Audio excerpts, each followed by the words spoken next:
Hi, and good evening. My name is David, and tonight we are playing session 6 of our current run of The Between. I've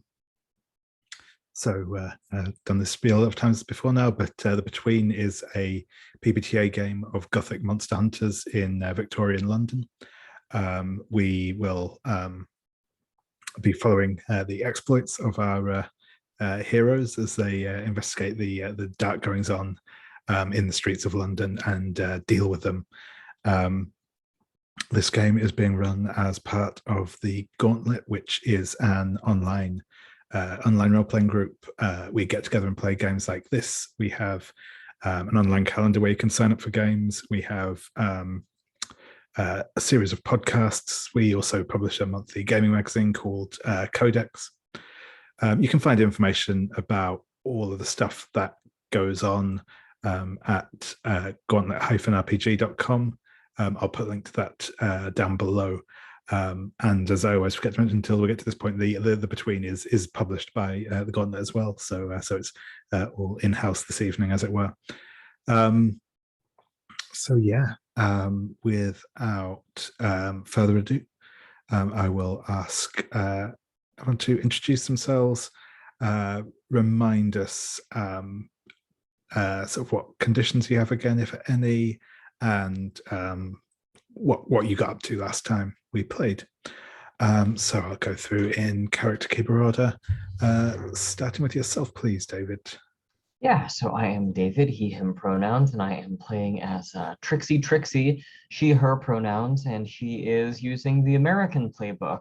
She is an old sharp-shooting cowpoke sort of gal from out west who has come to London, and for the first time in several sessions, I am fully condition-free, thanks to Dr. John Fenworth's infirmary. Brilliant, thank you very much. And Sabine. Yeah, hi, my name is Sabine. I use any pronouns. I am playing Dr. John Fenworth, who uses the Mother playbook, and he has the condition, most beloved still. So yeah, and with my last advance, I raised up my presence so I can reflect that better. Also last time, I got an infirmary. We did stuff, but I'm very terrible at lots of stuff going on outside of gaming. But I will remember if things start coming back to me, like I have an infirmary and we had a scene there, I think. But and I think I got into the whole, ghost thingy. And I was there and taking kind of measurements of electrical energies because I don't really believe in ghosts like supernatural things. There are physical explanations for these, of course. And also I have to build up my child, my soon to be, hopefully, opera singer person, maybe, hopefully. Brilliant, thank you very much. Antish, if you'd like to introduce yourself and again tell us a little bit about how things went last time for you. I'm Anders Lien. I'm playing Ardent Casebury, the vessel who consorts with the dark forces in every possible way. Last time he also investigated the absolutely supernatural ghost occurrences, and it's my turn to be burdened with conditions. I am lured by the dark and burned. So I could get into trouble. Excellent, thank you very much. We'll get back into it. Before we get into things, just one thing I do want to point out in case it isn't immediately obvious. I am kind of possibly losing my voice at the minute. We've just lost Sabine. I'll just give them a moment to get back in.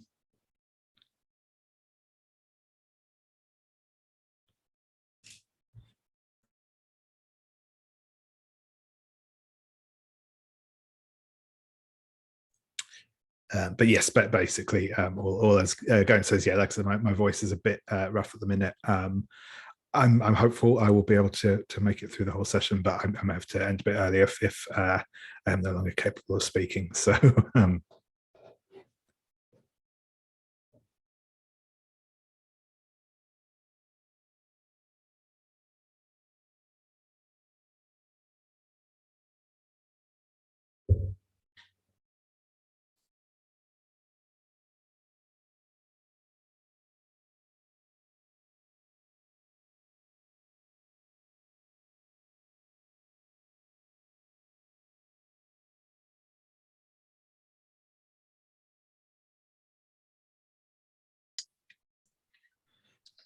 welcome back, Sabine. Yeah, sorry. No, not a problem. Is I think sounding okay at the moment? I know it's difficult to tell, but I don't know. I had that once before, and when I rejoined, it stopped. So I'm optimistic. Cool. Yeah. No worries. No worries. Yeah. I was just saying. I have a bit of a sore throat at the minute. I'm hopeful that I will be able to last the session, but if it gets too difficult for me to continue speaking, we might have to call it early this evening. But I'll see how it goes. Cool. So yeah, I'll just quickly recap where we were at last time. You currently have 2 active threats: the St. James's Street ghost and the creature of Cremon Garden. So for the St. James's Street ghost, you have 2 questions, one of which is complexity 4, which is which part of the house is the ghost attached to. That will give you access to a move called Old Bones. So you can, if you wish to go after that move, you can do so. The second question is, how can we get this ghost to pass on to the next world, which is complexity 6, and that will allow you to resolve the threat by performing a quieting ritual to silence the ghost and send it back to its rest. You have a number of clues so far for that. You have a tightening around someone's throat that I believe Mr. Casebury felt whilst kind of sensing out the house. All the clocks in the house seem to be set at the same time, which is incorrect, and always seem to kind of reset back to that time. You found a ghoulish novel about a woman murdering her husband, which kept falling off a shelf in the library of Hargrave House. A mirror in the attic, I believe, cracked with kind of a design on it like lacy spider web. There was a room that seemed to be on fire, though it did manage to burn Ardent all the same. And you saw a series of numbers written in soot on the wall by some kind of alchemical concoction that Dr. Fenworth had been using to sense the ghost. And meanwhile, you are also investigating the creature of Cremon Gardens. There have been reports of a fish monster terrorizing people near Cremon Gardens, which are sort of pleasure gardens down by the river in Chelsea. There are 3 questions for this. One of them is an initial establishing question, which is the creature real or a hoax? That is complexity 4. Once you've determined whether the creature is real or a hoax, then you will unlock the next question, that depending on which of those you've chosen. So if it is real, then you need to find out what does the creature want, and then you can resolve the threat by luring it to you and then destroying it or convincing it to go back to wherever it came from. If it is not real, then you need to find out who perpetrated the hoax and why, and you can then resolve the threat by laying a trap for the perpetrator and unmasking them. You have so far found 4 clues for this one, with a flawless pearl inside the guts of a drowned sailor. Also, a scrap of fish fin found in their grasp. Trixie smelt a very distinct rubber smell down near the river's edge, where the fishman had been spotted. And the man in the sun mask mentioned having a dream of a girl's song, kind of like a siren song, but also mentioned it may just be that he's been dreaming about visiting a music hall. because he's cryptic like that. So, sorry.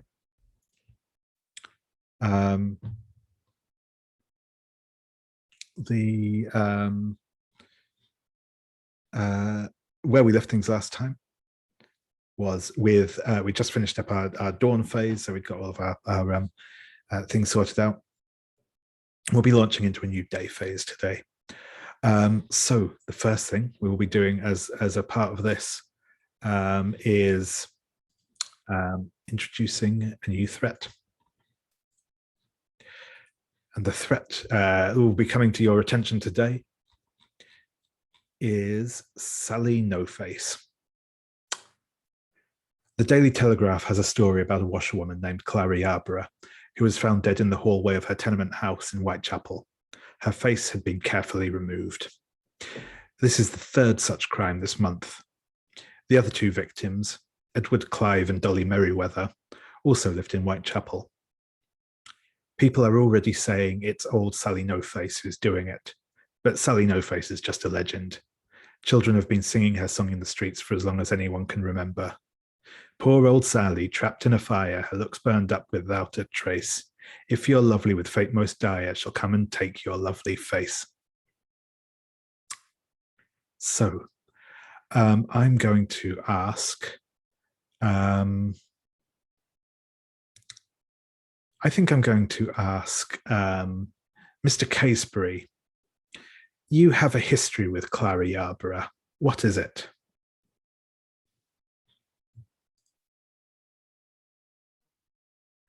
That's okay. She was the one who was murdered, right? That's right. Yep, she's a washerwoman, I believe, in Whitechapel. I think I used to live near there, and she was the one who washed my clothes. And I think I've kept that up. Actually, I think I have my laundry delivered specifically to her because she's been doing a good job, and I'm a creature of habit. So. Yeah, excellent at getting out inconvenient bloodstains. Yes, very, very. She's very discreet and very, very skilled. Excellent. She uses a lot, probably. Cool. So for this threat, there are 3 questions and corresponding opportunities. So all of these questions would give you an option to resolve the threat, but basically the way that you resolve it is sort of determined by which one you choose to answer. The first question is complexity 4, which is where is the killer hiding? This will allow you to resolve the threat by infiltrating the killer's lair, then capturing or destroying them. The second question is how is the killer choosing their victims? This is a complexity 6, and this will allow you to resolve the threat by luring the killer to you, then capturing or destroying them. The third question is, what is the true identity of the killer and what drove them to this madness? And that is a complexity of 8. And that allows you to resolve the threat by empathizing with the killer and bringing them in peacefully. So those are the three questions available, and the corresponding opportunities. Obviously, you only need to answer one question to be able to resolve the threat. Though there's nothing stopping you, in theory, from answering more than one if you want, but you only need to answer one. I will fill those in on the sheet in a moment, but first I will just get stuff sorted for our day phase. So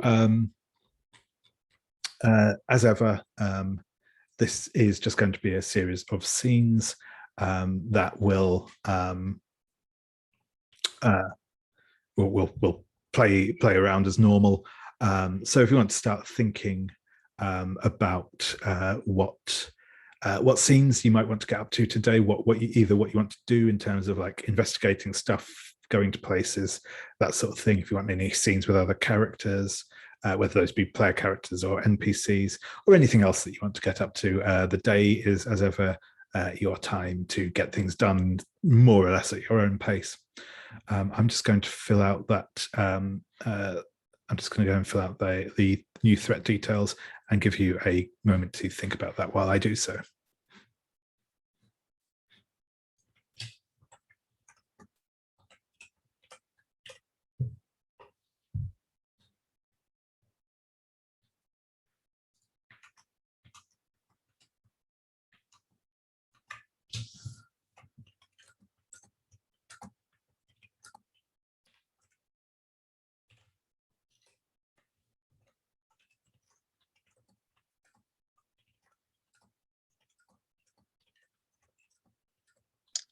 I think I would like to have a discussion about ghosts with someone.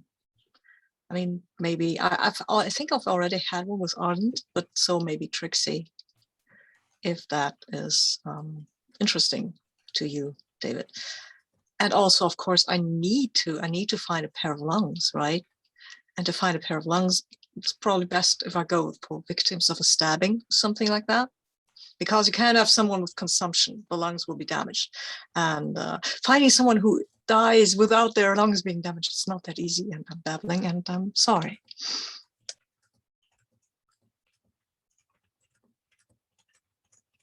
No, that sounds good. Yeah, I think I'd like to get involved in the one of the other threats.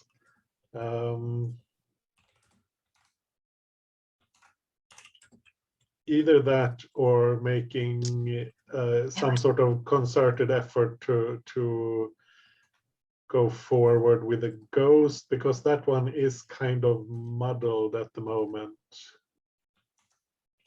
It's I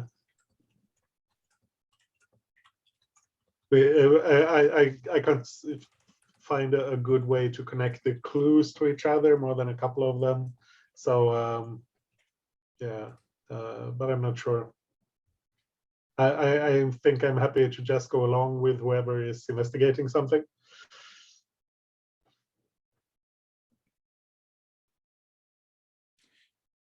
Yeah, awesome. I wonder, Casebury, if there might be some way to do some sort of magic or ritual or something to try to get at this siren song bit.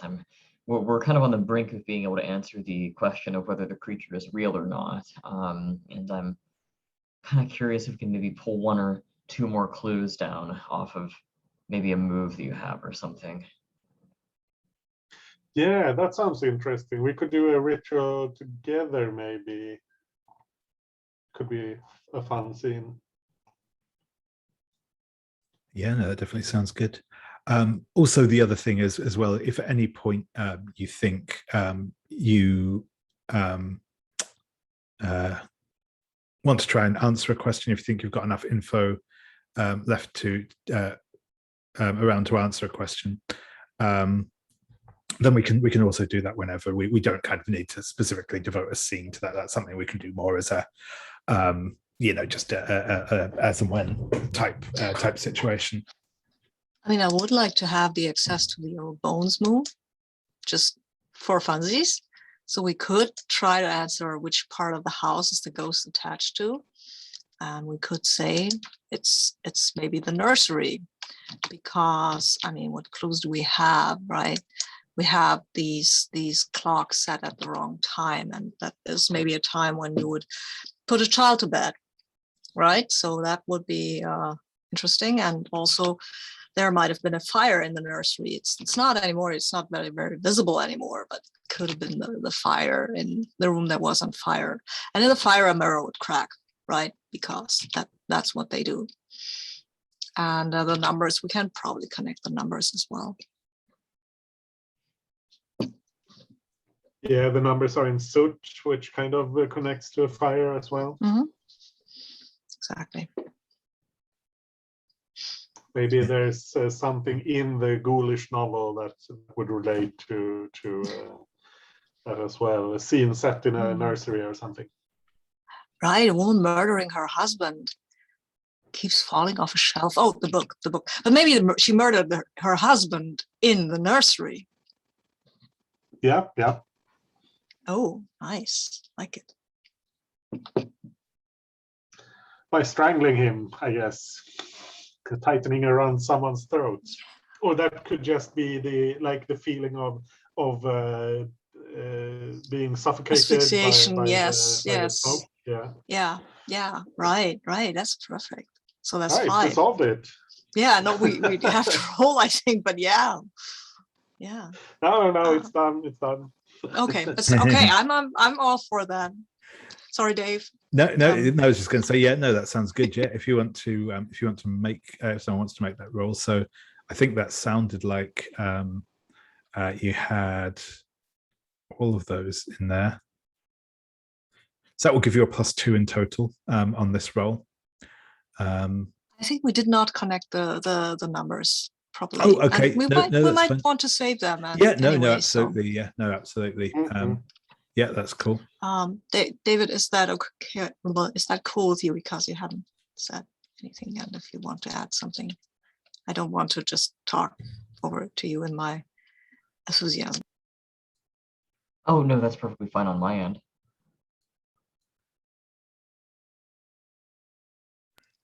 Okay, so who wants to roll?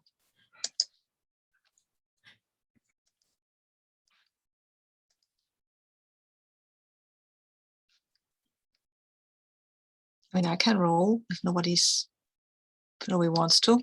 Nobody else wants to. Sure, go ahead. Go for it. Yeah. Go ahead. Okay, I go for it with +1. Yeah, that's right. I'm taking these 2. Okay, they're at 12 again. 12. Well, you're really knocking out of the park with these dice like me. Awesome. So, what you will discover is that you. I mean, so obviously, sorry, I should say first. Obviously, yes, you are correct.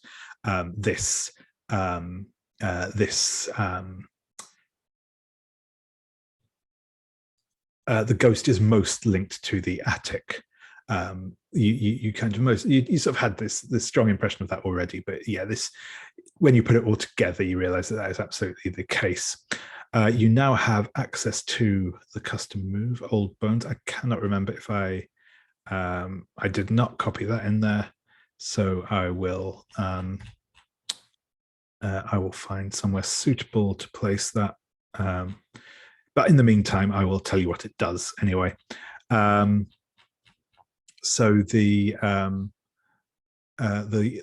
Old Bones move. This does have a condition for using it. You do have to have the cosmic passage marked in order to use this move. So it won't be, well, the move will be available to you. I don't think anyone can make use of it quite yet, because I don't think anyone has yet marked the cosmic passage. But obviously you can do so at any point when you're making a roll or what have you.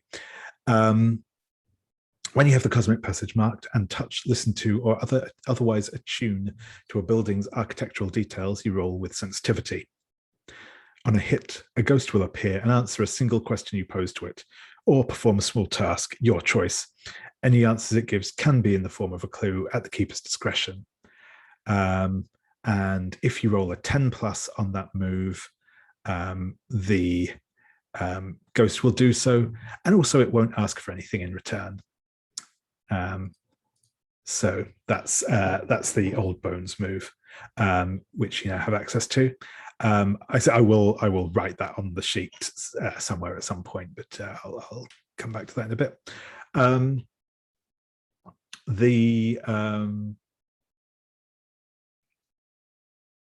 The other thing you will discover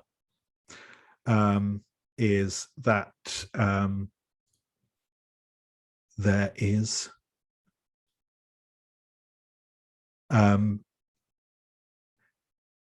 some point while this is going on, you will once again run into our mastermind, Lord Falkenberg. Probably once you actually get into more of the investigating the house itself, but we'll see that later, I'm sure. So yeah, that is where things stand with that. I will mark off those clues while I think about it.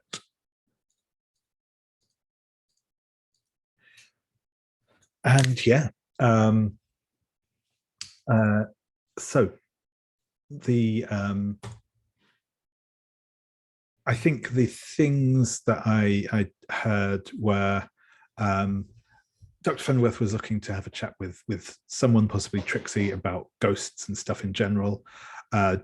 Fenworth also wanted to go and look for bodies. Can I amend that? Yeah. Because I totally forgot about the Sally No Face thingy. But you know what? Two birds with one stone, I guess. That's the expression. I can go to the place where mortuary. Is that the word? Mortuary, morgue. Yeah, morgue. I can go to the morgue and stare at both the Sally No Face's victims and look for a nice set of lungs, because maybe they don't need their lungs anymore. And getting and dying by having your face taken off, that doesn't damage your lungs so much, right? I mean, it's not that ghoulish, is it? Excellent. No, that sounds good. And yeah, Trixie and Ardent, you were talking about performing some sort of ritual to kind of zero in on this siren song. So I think it probably makes sense if maybe we start off with that ritual, and then we can start looking at some other bits and pieces. So first things first, I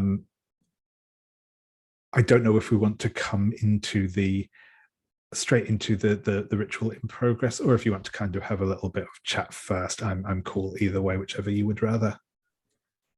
All I would say is that I think Trixie is quite confused and somewhat skeptical of Casebury's methods, but she's at a bit of a loss right now. So I think that knowing that this thing seems to be out for people's blood in theory and seems to be lurking in the water on some level, maybe a bit of Ardent's blood could lure it, or at least point to some kind of sign, because I know that typically you end up drawing your own blood in your rituals, if I recall correctly. It's not my cup of tea, but I mean, if it works, then let's try it, I suppose. I don't know. What do you think? Yeah, that sounds good. Yeah, let's do that. I think we'll start. Maybe you're showing me one of the places you've been visiting where you found something, and we can go from there. Does that sound reasonable? Certainly. I think for me, it would be where I'm trying to look here at the clues and see which ones I actually located. I mean, you have the lingering smell of rubber near the river's edge. I do distinctly remember that. And I think we've also found a pearl and a bit of fish fin and various other kind of riverside or seaside locales. But David, are most of these attacks happening near kind of the river by the gardens, or are they happening in a more coastal region? I'm just trying to think of what would be a more sensible place to do this. Yeah, no, that's right. They've mostly been happening on the river near the pleasure gardens, near Criminal Gardens. Yeah, so maybe I'll take Casebury down to where I detected that scent of rubber, and I'll even try to say, can you get that scent? And I'll kind of sniff a few times, and whether or not Ardent is able to detect it, I'll swear that I'm able to smell it. I can smell a great many things here, but I can't say I can distinguish the smell of rubber, in particular in this this aroma. But if this is the spot where you find the smell to be strongest, then I think this is where we should begin.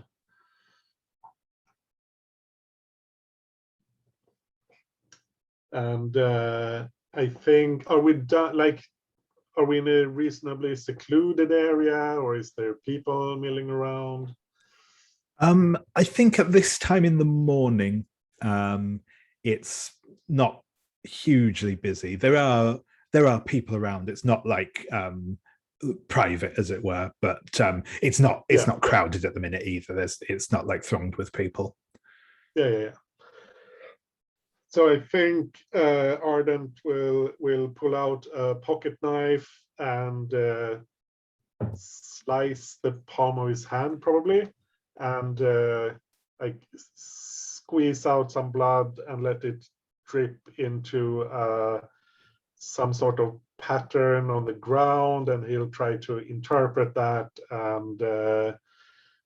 and start walking somewhere, and like the dripping blood is guiding him in some way. But I need to look to see what I'm actually trying to do. No worries. While you do that, Trixie, what does Ardent's blood smell like to you?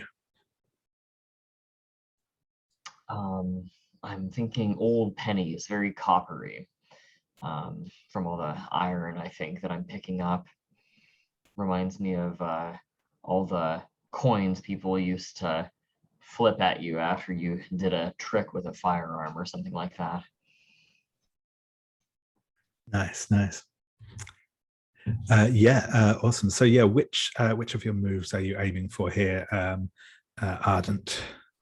I think I'm trying to communicate with someone or something that you do not share a language with. And I think this is either if the creature is nearby, trying to communicate with that, or like, I don't know, the fish in the river, I guess. Maybe they know something. And I'm trying to, I think, I asked Trixie, can you repeat the song? Repeat the song. And with respect to the song, I don't recall having heard the song directly. I just remember that the man in the sun mask told me about a song. Yeah, I think that's right. I know some old, folk tunes from out west. If you'd like me to hum a few bars, but sorry. Then I think Ardent starts singing, and whether this is the same song or not, we don't know. But it's I guess spontaneously starts to sing this this strange song in a register that is too high for him, or should be too high. Awesome. Cool. So yeah, if you'd like to make a roll with sensitivity, I think I am once again going to ask you to roll this at disadvantage for your Lured by the Dark condition, as again, it's less so that this is harder for you, more so it's harder to keep control. Yeah. Excellent. I will go to my awesome dice cam. See if so that's I can never move this in the right direction. There, 3, 3, 4. So that's 2 3s then, so 6, and I had the sensitivity of 2, so it's an 8 total. Perfect. So on an 8, you will get the effect you want, but there will be a complication which you get to pick from your from the list there. Yeah.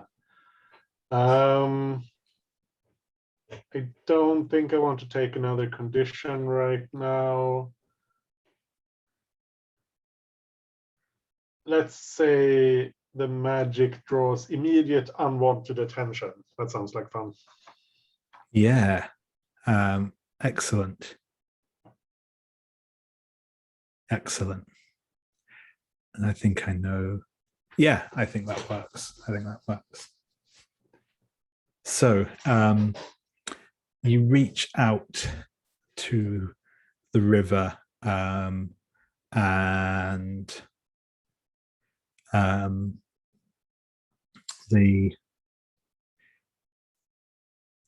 you try and speak to it, and the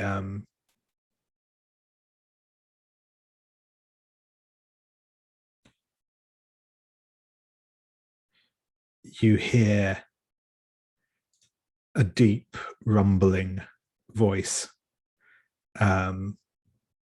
Well, it's kind of soft, but yeah, deep and resonant. It says,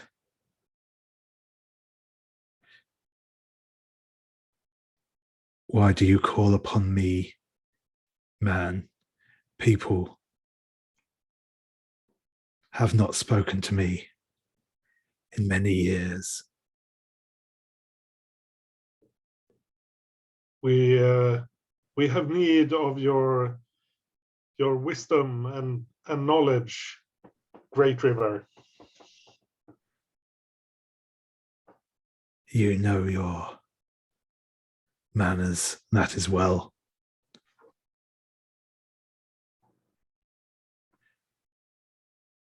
I can answer your question, but I require sacrifice.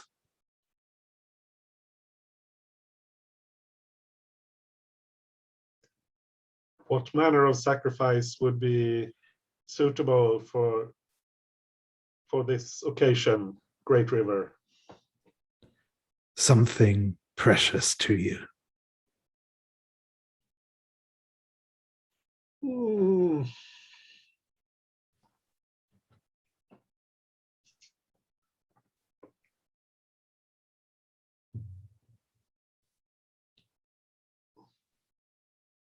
Just looking at my personal quarters, I can't figure out something that I would be carrying with me, but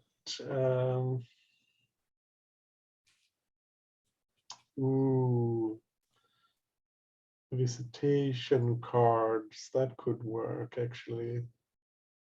I mean, the cursed crystal ball would be great, but since it's cursed and I can't get rid of it, that doesn't seem like it's a precious thing to me. Yeah, I think I have like some of those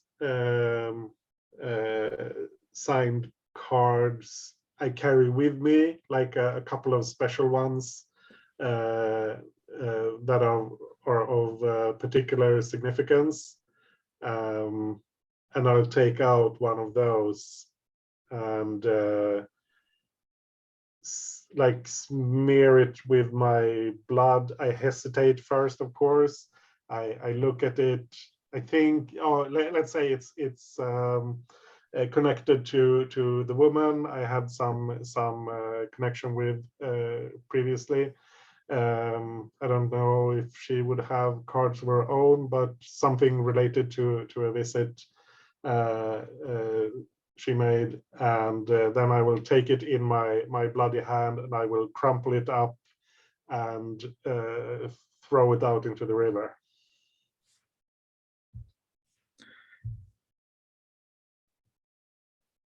Excellent. And as the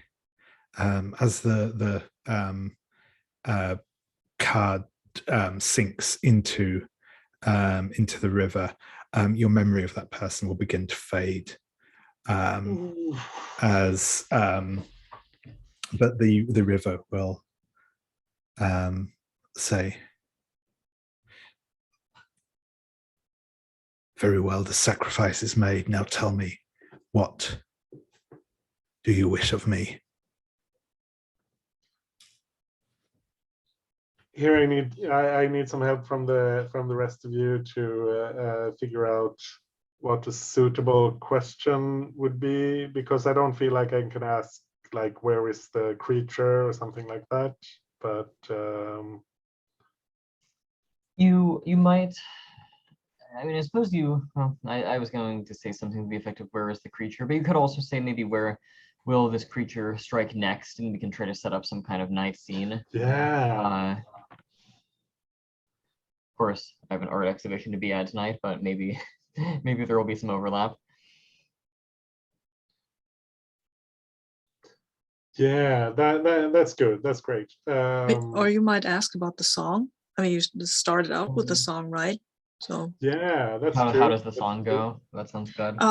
maybe where would we go to hear that song, or the full version of that song, because there's bound to be a connection, right? Mm.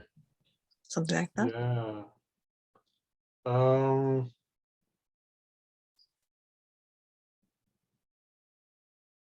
ooh.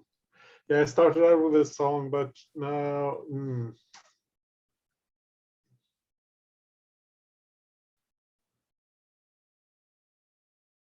I think I want to go with the next attack thing. It feels more.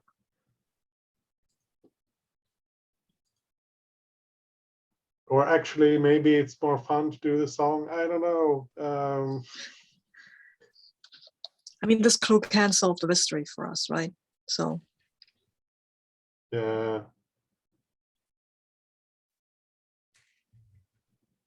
Let's do the next attack. The killer who stalks these gardens. Or actually, does it kill people? I don't remember. no, it just frightens them, I think. Yeah, kill That's anybody. right. Yeah. Well, Yeah. to, I to mean, the best of your somebody knowledge, yeah, no Somebody one. died Yeah, in the yeah. river and had a pearl in them, so who knows? Yeah.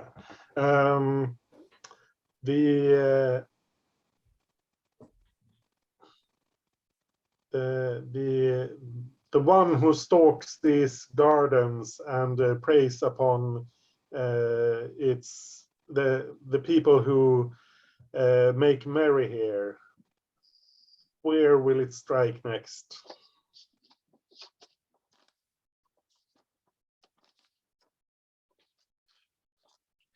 Yeah, and I think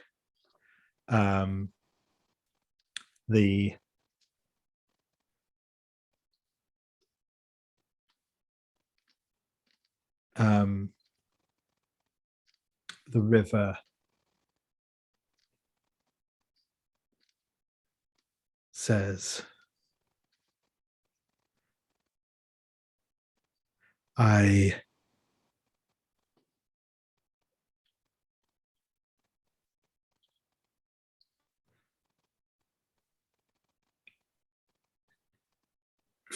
follow the flow of time. I do not dictate it, but. And then there's a strong, and all the while you've been speaking, and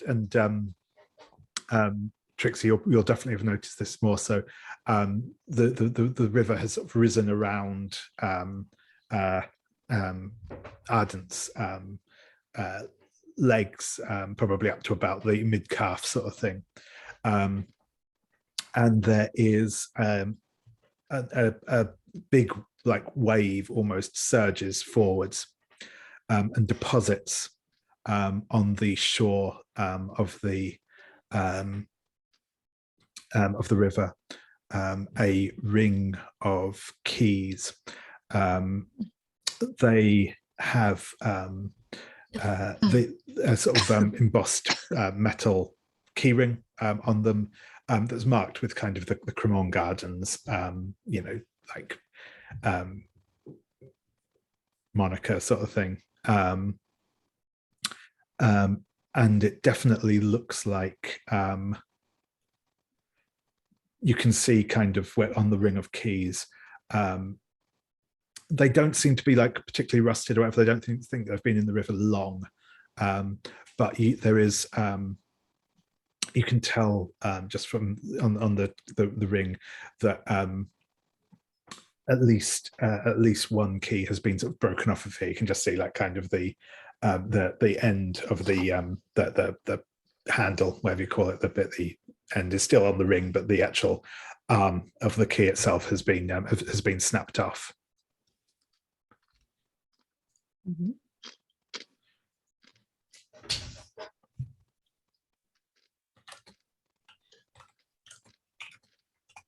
Yeah, I think Ardent is kind of lost in a trance at this point. So I think it's up to Trixie to act. I think I'm kind of taking point, and I'm looking around sort of nervously.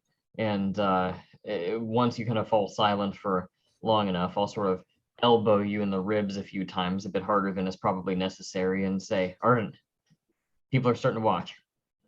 And I think that there's kind of maybe a couple of people passing by, craning their necks a little bit with curiosity. Not that anyone's overly suspicious, but it's sort of like, let's wrap this up. There's a crowd gonna form here if we're not too careful.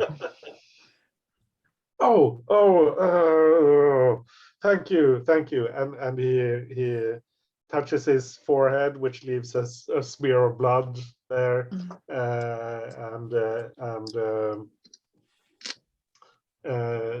when the river pulls back again, I think that's when he sees the ring of keys, and he picks it up. You doing okay there, Caseberry? Yes. That was quite an experience. I think this is as close to an answer as we're going to get, and he holds out the ring of keys.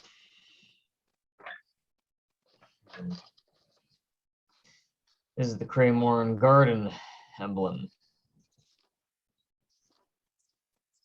Yes, well, that is correct. We will have to come by here perhaps in the evening. Now, out of character, would you be interested, Caseberry, in attending this art exhibition of interest with me in the evening, the one that the Earl of Falkenberg is putting together? Yeah, sure. So in that case, I think I'll say, look, Ardent, between you and me, you seem stressed. You're in your head too much. You're overthinking things. I mean,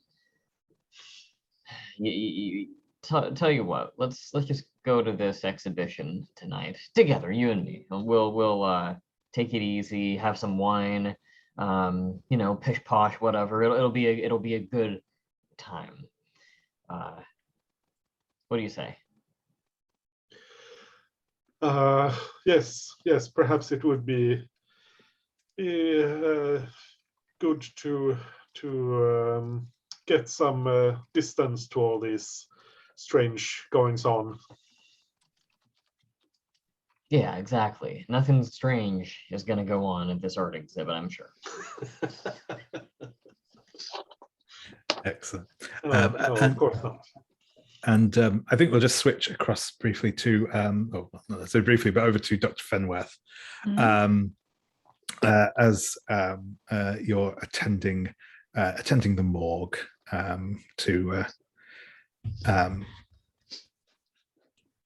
you will there is indeed a morgue in Whitechapel itself.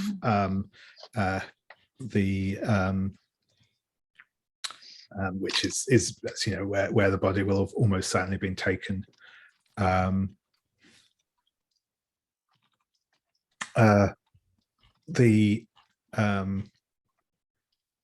The attendant here is Peter Jacobson. He's wearing kind of a dingy white coat. He's kind of got a bit of a sheen of sweat about him as he's moving bodies around in here, and he looks like too young really to be doing this job. Not like an actual child, but just he's clearly fairly new to the whole thing.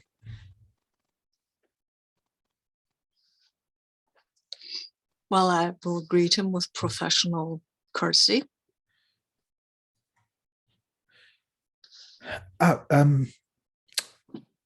Good morning. Good morning, sir. Is there something I can do for you? Oh, no, not actually. I am Dr. John Fenworth. I don't know if you've heard of me. I have been coming to this morgue to look at people who have died a violent way. I am a resident of Hargrave House. If you don't know what that means, I would advise you to check with your superiors. They will know what that means. Oh, I've heard all about you, Dr. Fenworth. I've heard such stories about you. Are you here to work? I am indeed.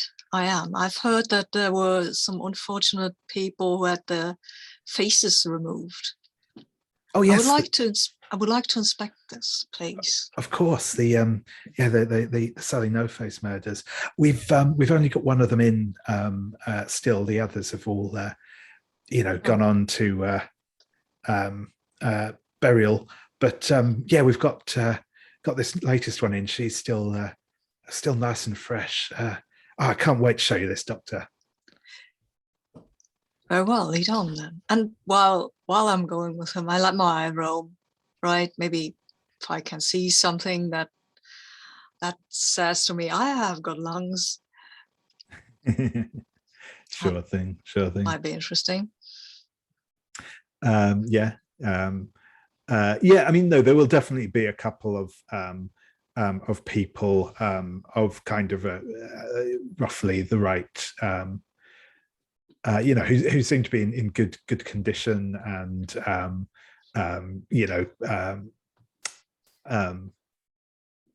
don't have any obvious injury to the chest and therefore so on. I'd be looking for head injuries here. Yeah.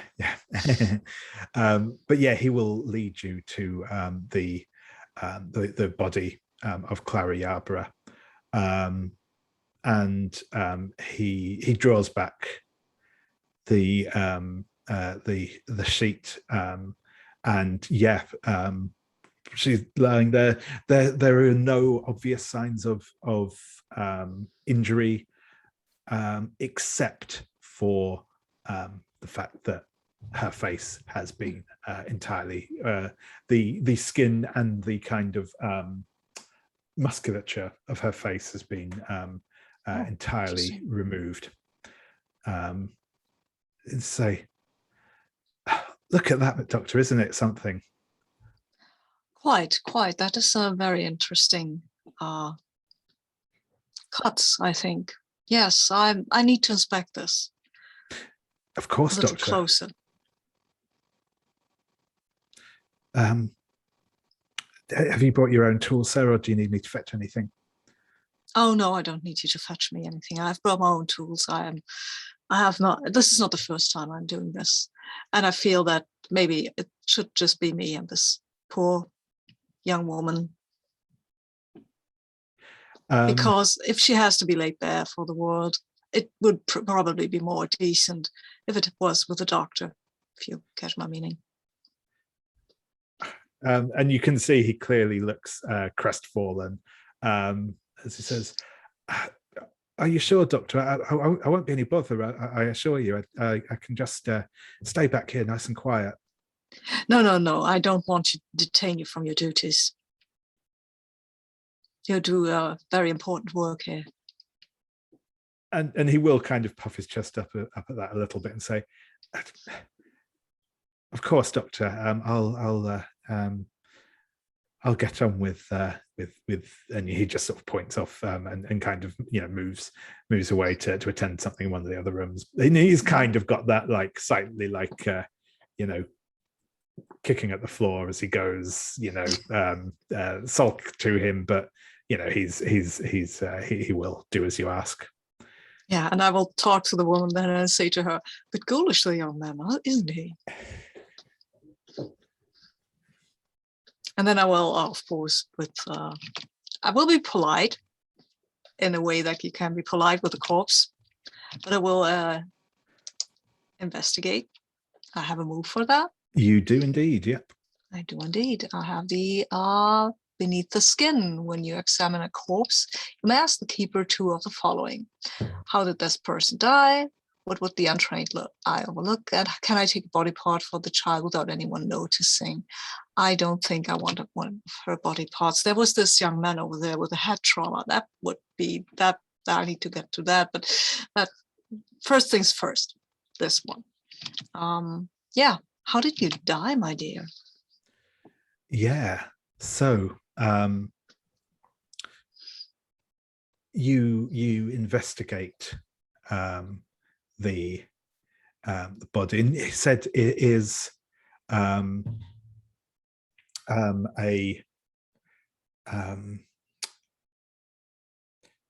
he said that there's no sign of, aside from the obvious, there's no sign of violence here, and even the where the face has been taken, it's been done carefully. It's been done surgically. It's not kind of a case of it being kind of, you know, ripped or torn or anything like that. It's been done with care and diligence.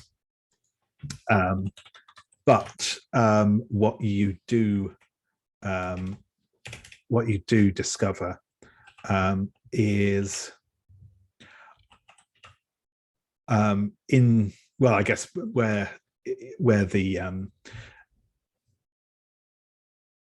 inside of the mouth, there is some slight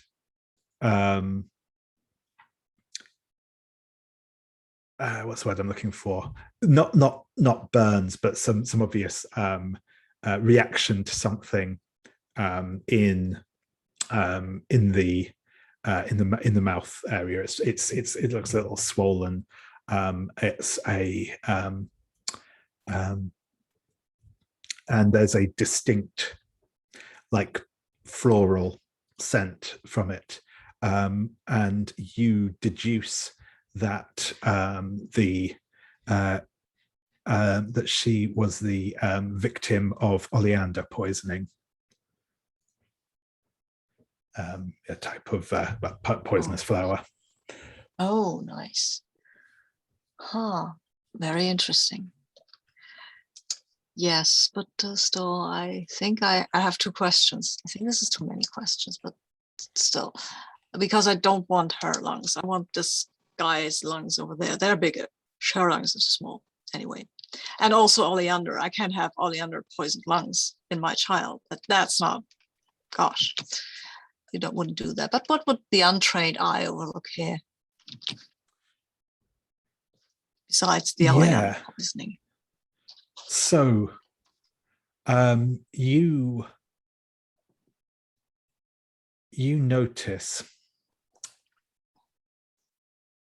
there is a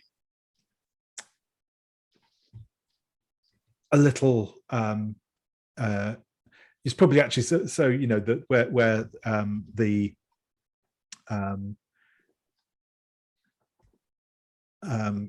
personal effects have been removed, and you find her clothing and the like, and there is just a little small stain at the kind of collar of the dress that she was wearing, and it's been noted down in the report that's been provided so far as being like a blood stain that's probably transferred, you know, when she's moving there. But you look at it more closely, and it isn't blood. It's the mark of some face rouge on the color of her dress. Mm-hmm. And okay. Quite a good high quality rouge as well. And that's the washerwoman, right? Yes. Yeah. Okay. So that's in Congress. Yeah. Okay. Yeah.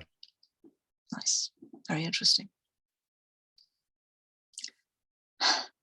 I wonder if I will rope Mr. Jacobson into getting the lungs with me, but yeah,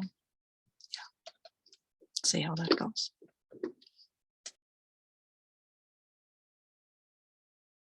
You're muted, David. am indeed. Yes. So cool. Yeah. No. Absolutely.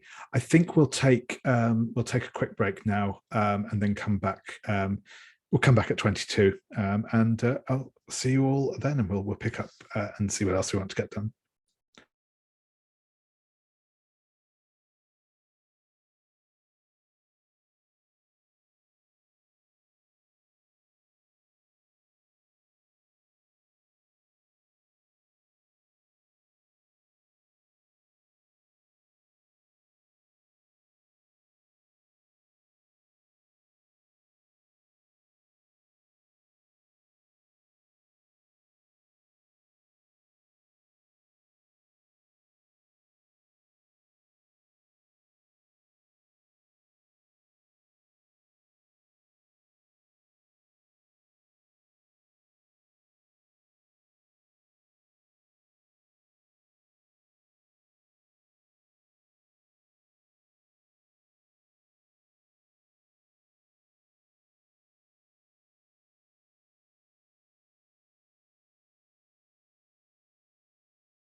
Sabine, is it still terribly cold out there in Germany?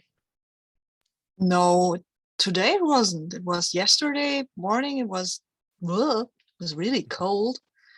But yeah, and I had to wear a winter jacket even. But today I was outside and was like, oh, this is nice. This is almost like, hey, early summer or something. We have weird weather. Yeah. It's all over the place. It's starting to get a bit fall chilly out here finally, halfway through October. It's high of 15 Celsius today. Okay. Yeah, we had it was warmer where I am. At least that's some random thermometer claim that I walked by. Anyway, but it was nice and it was sunny. I like it when it's sunny. Cool. Yeah, so welcome back, everyone. I think I know, Sabine, you were saying you wouldn't mind an early finish tonight. And yeah, like I said, my throat's not doing great, so I think probably look to go for another, hour or so, and then call it there for the evening. But yeah, I'll kick us back off recording again. I don't think you ever turned it off. No, I never did. So that will be some interesting dead air there, but no, that's fine. Cool. So yeah, in which case, as we are already recording, I will pick up with I'll pop back over to Ardent and Trixie. So yeah, you're obviously but by the river. You have the keys for Cremon Gardens, or some keys for Cremon Gardens anyway. Was there anything else you wanted to do, either together or individually?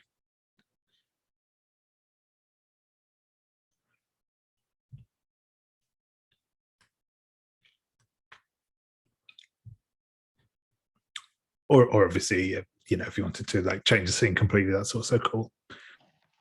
I do like the idea, at least before the day phase is out, kind of following up upon what Sabine said and finding if there is some way to figure out what a siren song might sound like, or what someone who either mythologically or what someone who would be hoaxing a siren song would make it sound like. So I wonder if there might be some sort of scholarly research that Trixie is quite out of practice doing, and Ardent might be able to assist with, or it might do a better job of. That's something I could see myself doing for the rest of the day phase, is doing some research on siren songs and music and things of that nature. Yeah, sure thing. Yeah, I think maybe we're doing that together as well, like poking around in the library in the house, comparing notes, coming up with different ideas, that sort of thing. Yeah, awesome.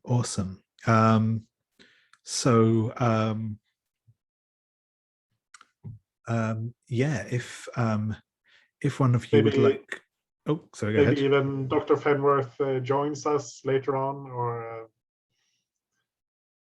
maybe he's too busy handling lungs. No, I mean he still needs to talk to somebody about ghosts, maybe somebody who might not be kind of like, I mean, Mr. Casebury is surely a fine chap, but he has some wild ideas about how the world works, really. Yeah, awesome. So yeah, no, if we get an investigation information move with reason from one of you, Trixie, it sounds like you were kind of leading the charge on this. So if you'd like to go ahead on that. Yeah, I'd be happy to, despite the fact that I don't think my reason is particularly high compared with the others.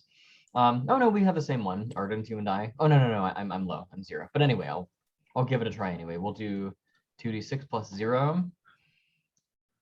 That is a 6. Sure thing. So, as you are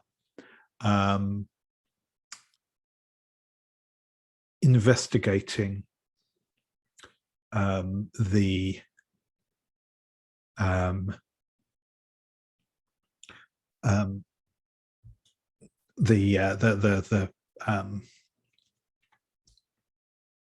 various notes on previous threats that Hargrave House has investigated before. You will find a painting in sort of one of the archives, and it has got, you can, there's like a, a little brass plaque on the bottom that says, portrait of a siren, Port Talbot, 1793, on it.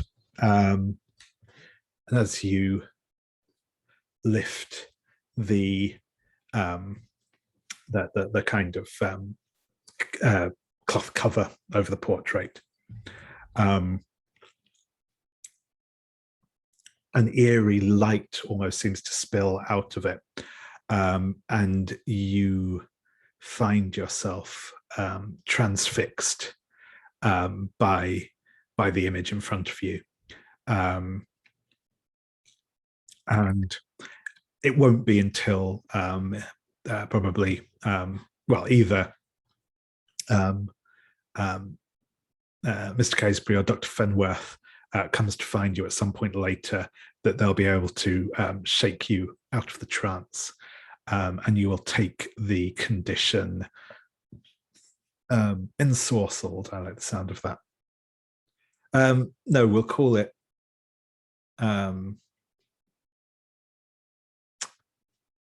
no, we'll just call it ensorcelled. Yeah, that will do for now. If you wish to activate a mask to avoid that, you may do so. But if you're, I don't think I will, just because I think that's such a neat thing to have happen to me. It's not a good thing, but I think it's interesting. So that'll probably come back in a flashback later on in the mystery. Yeah, awesome. At this point, I imagine Ardent walking past you, like behind you, with his face in a book, and just not noticing that you're just transfixed, staring at this portrait, and saying something to you, and walking past you, and then doing it again, and then maybe finally sometime later realizing that, oh wait, Trixie never answered me, and she's been in that spot for a very long time now, and trying to do something about it. Awesome. I should also mention, because I didn't up until this point, there is a new mask available for Sally No Face as well. It is the Mask of Beauty.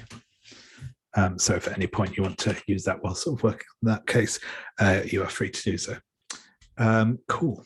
And I think we'll hop back over to Dr. Fenworth at the morgue briefly. So yeah, Dr. Fenworth.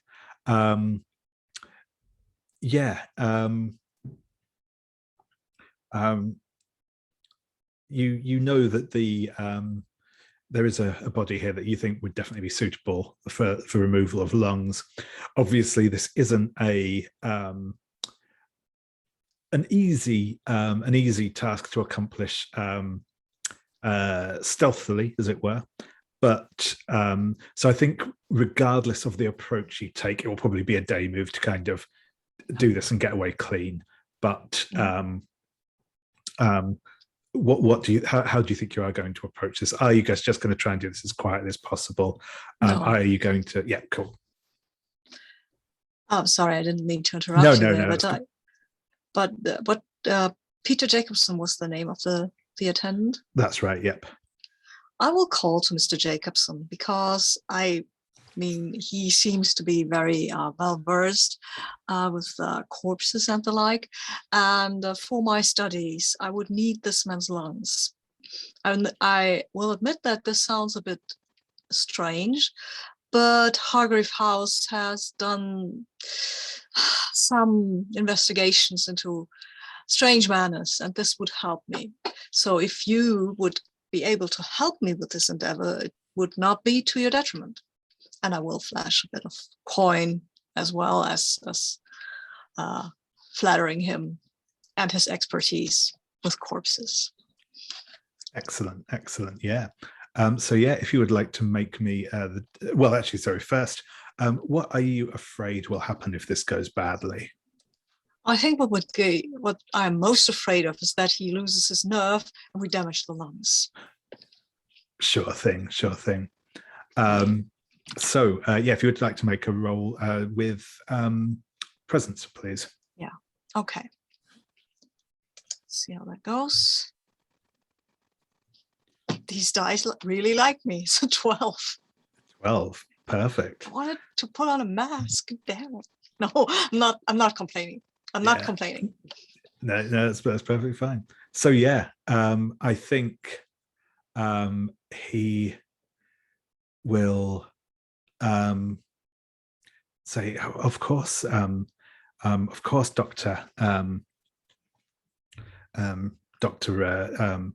Fenworth, I'd be happy to help you. Just tell me what you need. He'll get to work assisting you, and he is actually quite good at this. He's not obviously anywhere near in your league, but for a simple mortician's assistant, he's actually good at doing all the necessary work in getting a pair of human lungs. I mean, he clearly is talented. Yeah. Talented, if not particularly well trained, he's very talented. I will remark upon this, and we'll show him actually some tricks or stuff that he might actually need in his line of work if he wants to be a good mortician. Yeah, and he absolutely loves that, and you can tell he's eager to learn and eager to help, I'm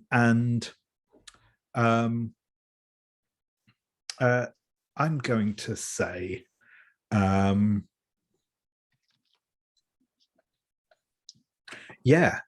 think you will be able to get the lungs. They come out very well preserved, and I think as you're sort of finishing up, he'll say, "Well, Doctor, if ever I can be of any other help with any of your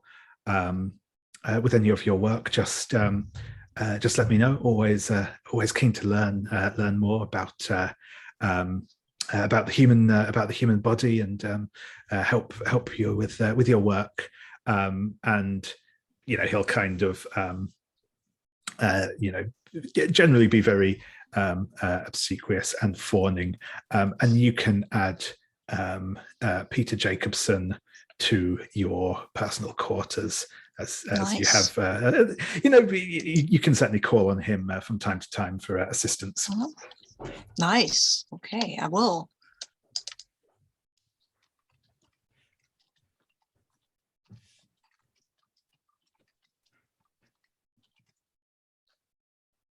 Oh.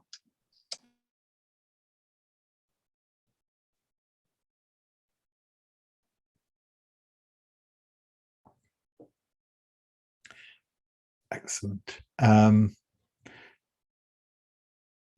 So yeah,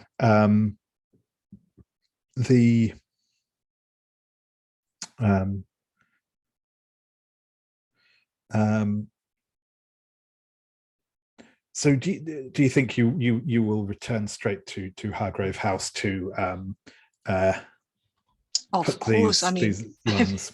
Yeah. I mean, this is not something you could just go around in London, have a nice coffee, and maybe talk to a young lady about the nice pair of lungs you have in your back. No, I go straight back on, and I will bring them to my child and explain to my child, of course, how these lungs are perfect for singing. They are perfect for and very well matched.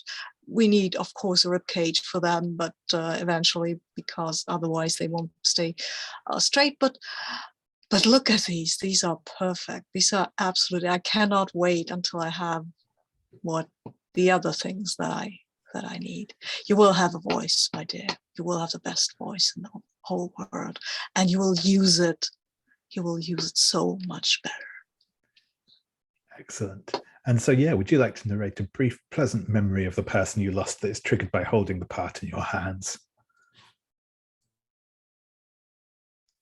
You cut out there a little, but I think I need to narrate a pleasant memory, right? That's it. Yep.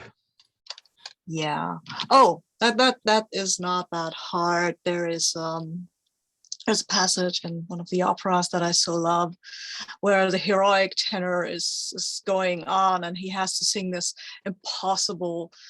not impossible high and loud note, and when Adam does this at the stage, it just reverberates. I mean, this is not a soprano who can shatter glass, but still it reverberates through the skull, through all the nerves, and there is something that really touches every part of who John is, that perfect note.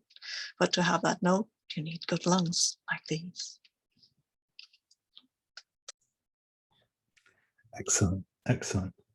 So I think now everyone is back in Hargrave House. Yeah, it might be nice. I know there are a couple of conversations that people wanted to have, so it might be nice to just get everyone together for afternoon tea or whatever else you may wish to get up to.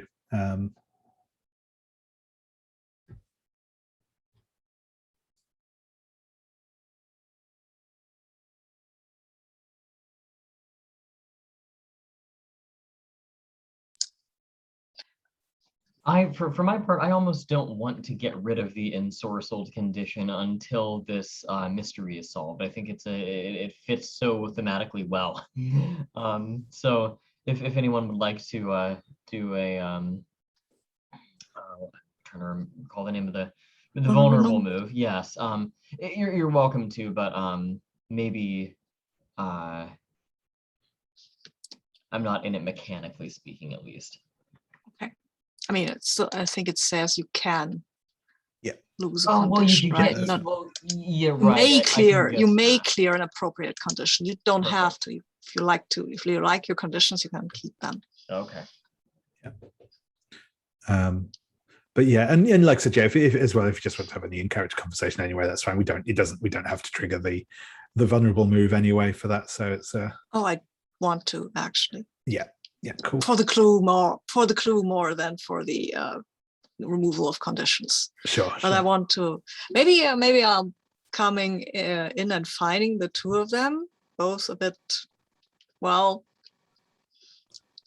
not quite there in the library, and I feel that this calls for coffee now for both of them and for me as well. But John is in an unusually good mood. I mean, he's usually very not distant, standoffish a little. But this time he's actually like, okay, I see you've spent some time studying, and you look both very much in need of fresh air and a good cup of coffee. That sounds excellent, Doctor. Very good. Certainly, if you don't mind, I'll just and what I'll do is I'll actually take a bit of paper and the side of like maybe a bit of charcoal or a pencil or something, and I'll take kind of an etching of the brass plate so that I know exactly who the painter and the subject and the location is. I find this to be so enthralling. But I will, with some hesitation, allow myself to be pulled away from this remarkable bit of art that I've uncovered. Oh yes, that is a Nice painting.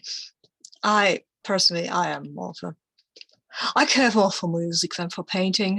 It probably is not quite the thing for a well-educated man to say, but I never cared much for just this still art. I need sound and I need fury. that is well, I love the opera. I won't make a secret of it. I just love the opera. It's been a while since I've been, but You're more talkative than usual today, Fenworth. I have discovered many interesting things at the morgue.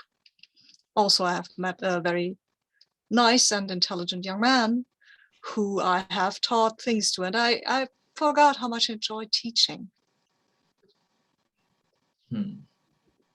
There's no much call for me to teach at Hargrave House. You all both have your own areas of expertise, which I will not gainsay. You are both very well schooled, and I'm looking a bit askance at Casebury, but he kind of seems to know what he's doing. Yeah, he's got a Casebury probably has a somewhat amateurishly made bandage around his hand. I'll just go there, take it off, rewind it without even saying anything, and maybe. Oh wait. Considering, Mr. Casebury, that you are continuing to hurt yourself, you might as well learn how to properly bandage yourself. Yes. Thank you, Doctor. That would probably be useful. So yes, thank you. I prefer the ballet myself. If we were talking about art. That is yes, the ballet is also quite enjoyable. Yes, I've always found that the human body in motion is the clearest expression of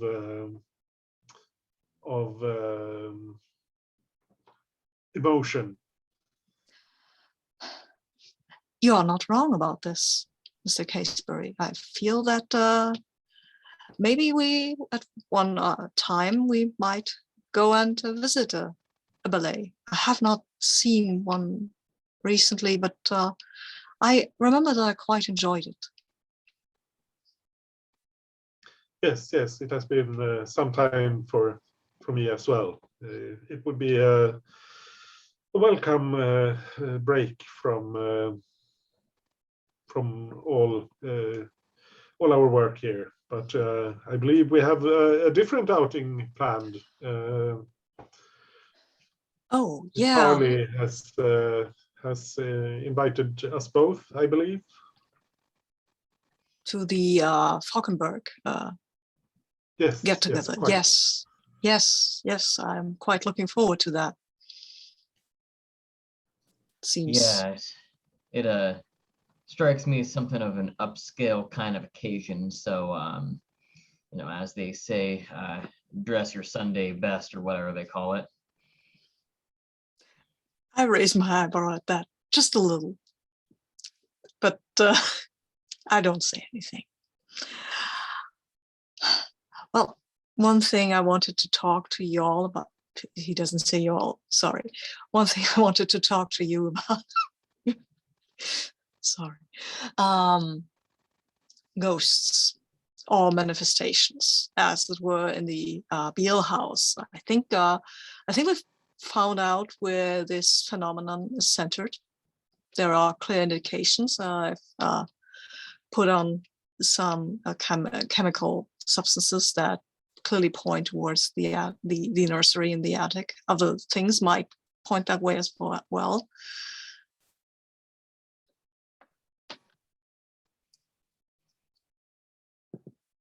Well, yes. I can't say I know much about poltergeists or things of that nature. Never seen one myself. Casebury, I imagine you know a thing or two, though. I believe it is in the nature of a poltergeist specifically to not be seen, but to cause disturbances in objects in the haunted area. So other forms of ghosts may indeed manifest in a visible form.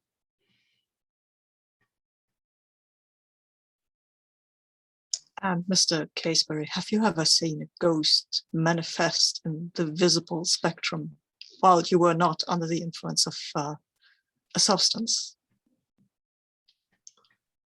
I have seen things far stranger than ghosts, I would say. But I do believe I have on one or two occasions also seen spectral creatures that mimic the human form. Whether they were indeed the remnants of human spirits or souls, I cannot say for sure, but it seems more likely to me that such things would exist than that they would not. That seems terribly unscientific, though. If you cannot say if they are remnants or something else, shouldn't that be investigated? What they are, if they indeed exist, which I will presume is possible if you have seen them. Of course, but generally they are cagey and unwilling subjects to closer investigation. And sometimes violent. Well, so are human beings. They usually don't like to be investigated. Miss Farley, what do you think? How should we go about this ghost story in the Beale house? Should we proceed? Do we have any idea? Well, based upon the old stories I was told, you typically have to find some way to put those things to rest. The more you try to fight them with direct violence, the more angry they get and the worse off everyone else is. So perhaps there's some kind of item or some kind of token or memento that this thing needs laid to rest or buried or destroyed or something. As far as I can tell, that's one of the only reliable ways to deal with these sorts of things.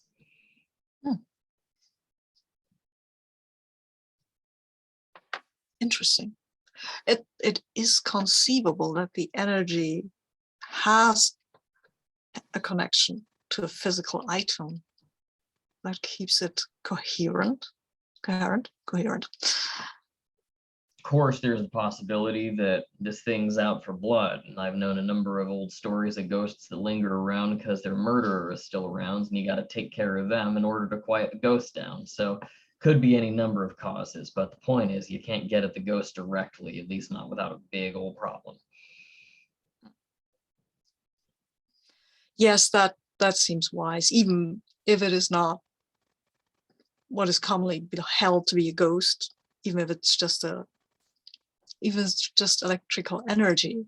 You wouldn't go. It wouldn't be very helpful if you went there and punched it or stabbed it with a metal instrument. That might be very dangerous, actually. I can vouch for that.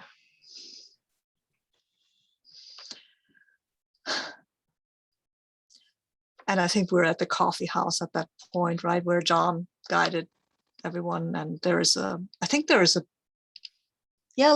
have it's not a real orchestra, but it sort of a band, like 4 or 5 guys with violins and stuff like that. We're making music. And I think John will turn to you. Miss Farley, do you dance? Well, haven't been dancing sober in some time, but I've been known to step lively. Would you do me the honor then? Well, and I kind of look around nervously. Yeah, absolutely. Let's give this a try, huh? Okay. Love it. I'll do my best to dance, although I think that my natural grace is a little bit undercut by the ensorcelled condition, and also just maybe even a slight bit of intimidation by John's beauty. What with that most beloved condition, I think the two of them combined are making Trixie just a touch less nimble than she would typically be. Nice.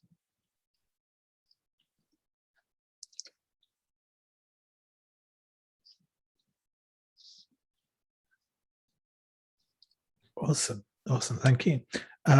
Yeah, so I just wanted to check in. Actually, I think we passed it a little bit ago, but I think we did hit the vulnerable move with Dr. Dr. Fenworth and Mr. Casebury a little while back when you were attending to him. I felt like we kind of we did get like a little bit of a moment of connection and stuff between them there. So I think that that counts. So what, as it was over coffee, obviously, Dr. Fenworth, you will get to choose one of the additional options off of the list of things there, as will you. Sorry, after I was running Bed, Breakfast and Beyond last night, so I've now completely confused myself about which. Yeah, that's it. So yeah, that's right. So Mr. Casebury, yeah, you can clear your burned condition if you would like, and yeah, Dr. Fenworth, you can choose one of the other options, which is either to invite Mr. Casebury to ask you a question or to discover a clue about one of the threats.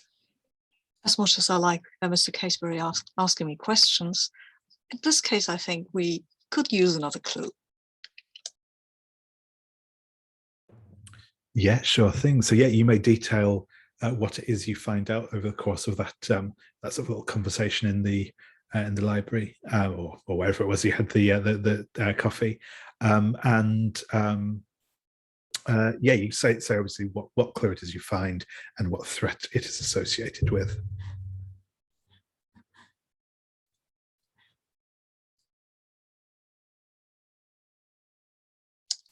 Well, I guess it should be connected to the ghost thingy, right? That could certainly make sense, I think, yeah.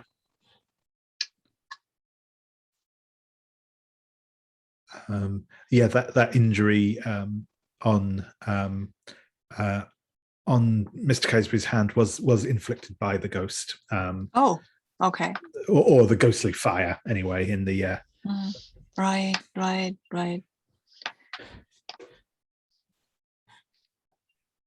So what's the clue? Oh, the ghost can burn things? Is that a good clue? I don't know. I don't think so. Does that help us?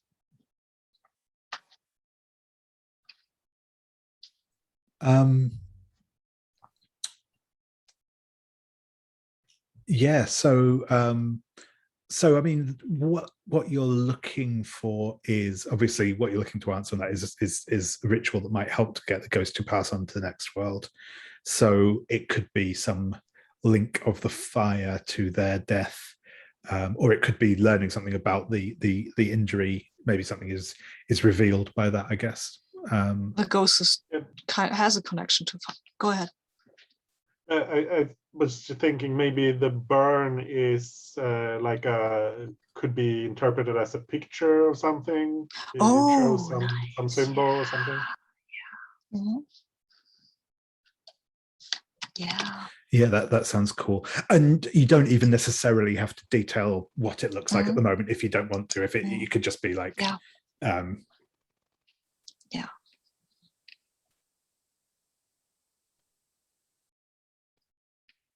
Nice. But yeah, no, that's perfect. So I think does anyone have any further scenes I wanted to do during the course of the day, or are we okay to move on to dusk? Yeah, cool, perfect. So we'll move on into the dusk phase, and like I said, we'll probably finish with the dusk phase today rather than start the night phase, as yeah, just doesn't make much sense to start and then get partway through. So the first thing we do in the dusk phase is that we resolve any playbook moves or custom moves that are resolved during the dusk phase. So as ever, this will primarily be Trixie's quickening. But if anyone else has a move that I have missed that has something that comes into play at dusk, do also shout out. I think that's the only one that we've got kicking around at the minute that does. Yeah, so I will go ahead and roll for the quickening, and I'll roll with composure at a +1. Here we go. That's a 12. 12, nice. I Very think lucky. that's the first time we've seen that. Yeah. So on a yes, so on a 10 up, your body is stronger and faster, and you manage to keep the quickening in check. So you roll with advantage during the dawn phase with any rolls using vitality, and you will also discover a clue during the course of the night due to your heightened sense of hearing and smell.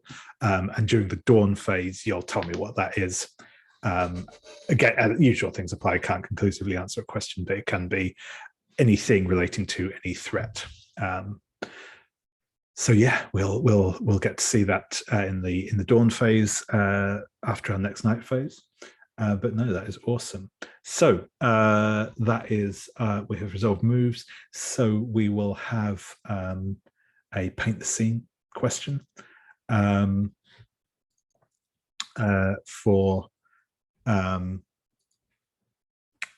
all of you, and I think that today. Let's go for the salon. So,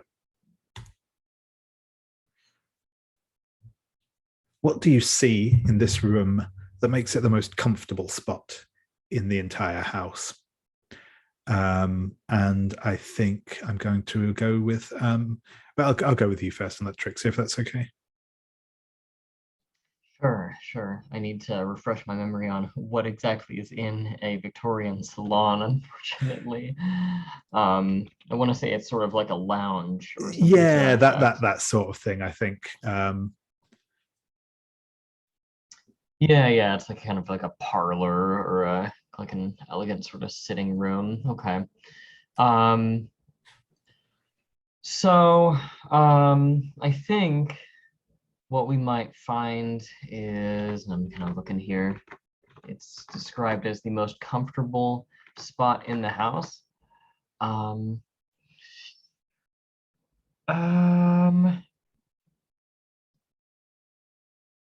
thinking that it has a series of especially long and especially plush full-length couches, the sort that you're supposed to really lie on more than sit on.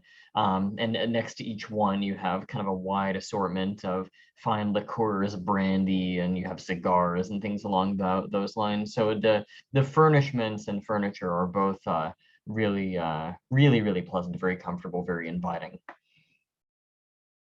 Awesome, thank you. Yeah, and Dr. Fenworth, what's something else that, or what's something that makes it the most comfortable spot in the house for Dr. Fenworth? Yeah, I'll go with the obvious. There is a coffee maker, kind of a samovar thingy that really you need to take your time to light this thing up and put in the right kind of beans and stuff like that. It's more like you actually have a coffee making, almost a ceremony to do that, and you can't do it all the time because cleaning that thing up is a lot of bother, which Dr. Fenworth will not trust the help, whoever that is, to do that, because they always muck it up. They always muck it up, in his opinion. So he will do it himself, but so he doesn't do it too often because it's a lot of bother. But once it's done, you have the smell that will kind of blend into that room, blend with the smell of the tobacco from the cigars and the smell of the wood smoke from the hearth, and it will just be the best. You will just feel kind of almost at home, but not too drowsy, right? It's just like, yeah, it smells like a good place. That's what it smells like for Dr. Fenworth, at least. If you detest coffee or tobacco, it might not be that, but Yeah, that's brilliant. Thank you very much. And yeah, Mr. Casebury, what's another thing that makes this the most comfortable spot in the house? I think this is like on the second floor, maybe, and there's I think it's called a bay window. You know, the kind that's sort of offset from the building, where you can, which opens, and maybe there's even like a very small garden out back that this window opens onto, and it has like it's like a padded seating arrangement, like built into the window, so you can sit there very comfortably. You can open the window and look outside, and on the days when the air is fresh, you can get a nice balmy breeze blowing from outside. Excellent. Thank you very much. Yeah, perfect. Thank you all. So the next thing we would do is check in what we will be doing for the upcoming night phase. I would probably leave this till next week normally, but I just want to check in. Is everyone planning to go to the art exhibition? Yeah, cool. So yeah, that's what we'll have happen the next time. So that's fine. And yet we'll do the unseen properly next time. I think the one I'm going to pick, just while I think about it, is